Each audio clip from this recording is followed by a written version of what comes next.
Hello again. This is a part 2 of the previous tutorial. Um, Today we're going to have a look at making some objects within the Eden editor itself, and also how you can organise your work a little clearer using the folders on the left hand side, which I described before, but I didn't really tell you how they come to be and how you can put things in them. So first thing I want to do is just build up a bit of a base on the top of this building here at this railway siding. So I'm placing down objects which are within the object rather than the compositions, because I want to build this myself, and I'm using the yellow icon for props, and here you can see a big list of various categories of things taken from the configs, and for this I'm going to be using sandbag walls, I'm going to be using some bunkers, and possibly some other bits of kit. So the first thing I'm going to do is pull out a couple of the little sandbag bunkers to put on the corners, and you'll find those in structures. They may be under structures Altis. If you want military stuff, then funnily enough it's under there, and here you can see bunker, that's the big ammo bunker, that's the large flat one, and this is the one that we want, the little small bunker. And as you can see, those are in kind of the sand coloured sandbags. If you go to Noah and military, you will see they have the same objects, but this time they're coloured green.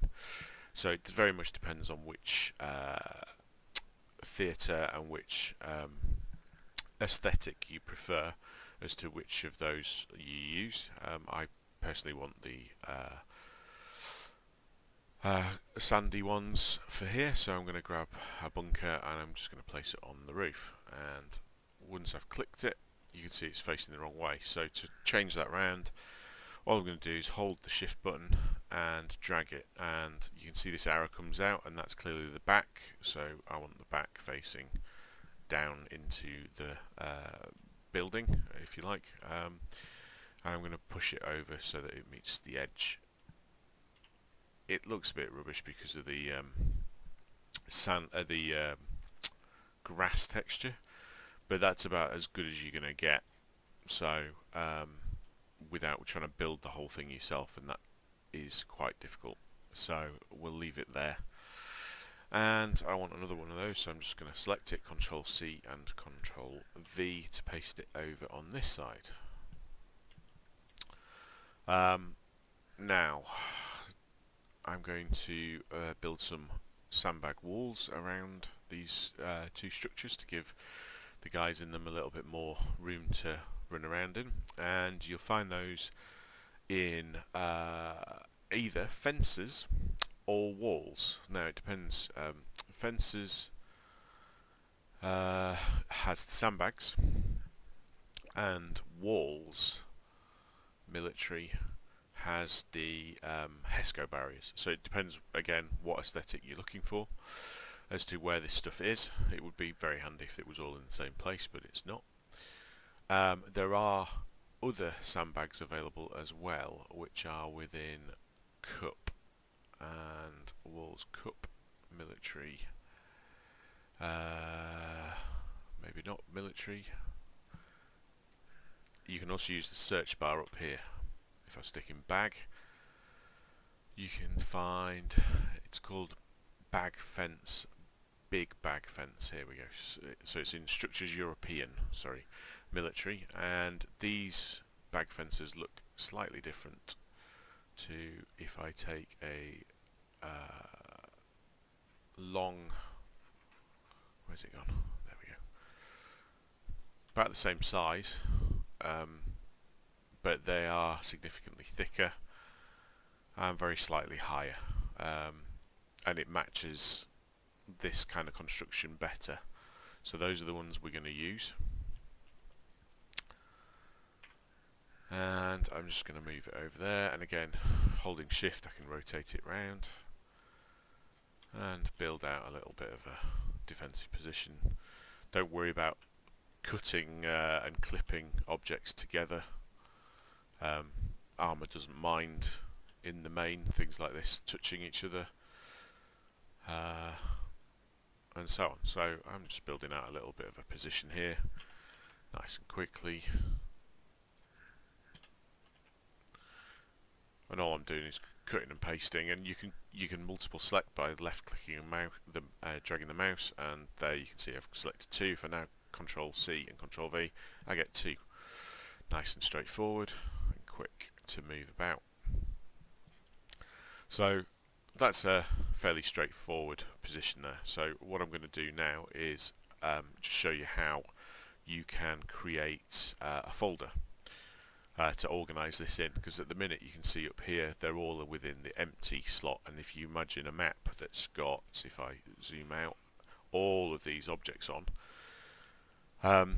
then you're going to end up with a lot within the empty area, and it's quite difficult that if you just want to delete an object or say update all of the sandbag walls within this area to a different thing, it's quite a pain. So what I like to do is just highlight them, and then if you come down to the bottom here you see new layer, just click that and it automatically moves all of those in. Double click the layer 55 and you can change that to, I don't know, railway station 4, and click OK. The other thing you can do then is, much like a anything else in Windows hierarchy, you can move it about. So if I click and hold the left mouse button and drag it, I can put it within the sidings, which now shows in there as a separate folder within that group, which is quite handy, but in this instance I don't need to worry about it. So I can click, if I click move to root down here on the bottom, it puts it back down there. As I mentioned in the previous video, these are really good because it means you can get rid of them, so you can view it without that, and it also means you can click toggle layer transformation, which means whatever I do now I cannot select those or move them accidentally, which is really quite handy when you've spent a lot of time lining these sorts of things up and building custom areas out, and you still want to see it, but you may want to be moving other things around and dragging and so on to select large groups of objects just to finish lining them all up. So that is folders. One of the other things about the folders system is that once you have created your folder and you carry on creating objects, if you are copying an object within a folder, oops, that wasn't what I meant to do at all, delete. If you are selecting an object like that and copying it, you can see it's automatically placed it within the folder that it came from. What you will find also is if I create a new object, it didn't put it in that folder, and you'd have to manually drag that in, and you can do that just by left clicking and dragging it down and putting it in, and then it's part of that folder. So I'll continue building this out, and then we'll look at the next thing on the list of bits to show and share with you. Okay, thanks. Okay, so now we've got a working mission, or so I think it's working. What I'm going to do is do some testing. The first thing I'm going to test is that the roster appears in the right order, has the right things, and isn't bizarrely showing OP4 units, which can happen very easily because Armour automatically sets the first object you place down as player. So if you start building out your OP4 units first, the first one you place down will be a player, and so it will appear on the multiplayer roster. So first thing to check is that it works in multiplayer. So if you come up to the menu, play in multiplayer. Don't need to change anything here. You're only running it locally. You're not trying to get anyone else to connect. So you just click OK. And here you go on the roster screen. And you can see OP4. I do have an OP4 character, which is not right. We need to get rid of that. So I'll need to find out where that is and remove it. But the good thing is that the blue 4 units appear first, not the virtual units, which can happen if you have copied and pasted things in slightly differently from the template, or moved them, cut and pasted objects around the map can sometimes reverse the order, and it takes a bit of trial and error to get that to reverse back. Looking through the roster, we've got company, we've got troop, 1-1, 1-2, 1-3, 1-4, 2 troop, 1-2-1, 2-2, 2-3, and then the zoo slots. So that is absolutely fine.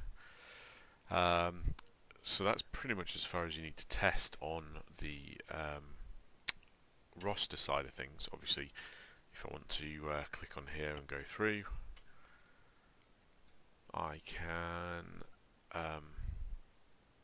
wait for the mission to load, which obviously can take a while depending on what you've got in there, and check for errors on loading. This is not to say the same as checking actually on the server, but it is a good way of checking a few things out. So for this mission that we're looking at, we've got a bunch of objectives which you can see on the map. Each one of those has a task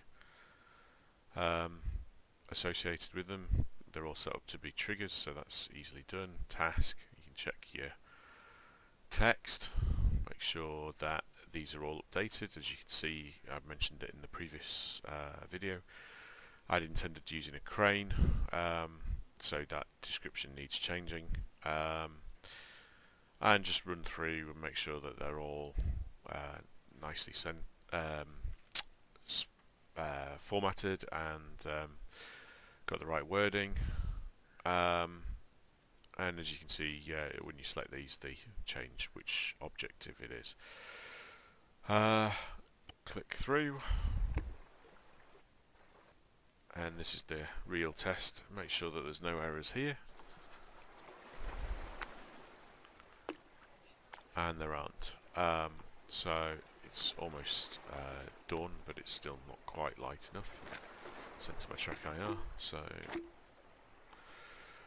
let's just whack these on, and here we go with the night viz.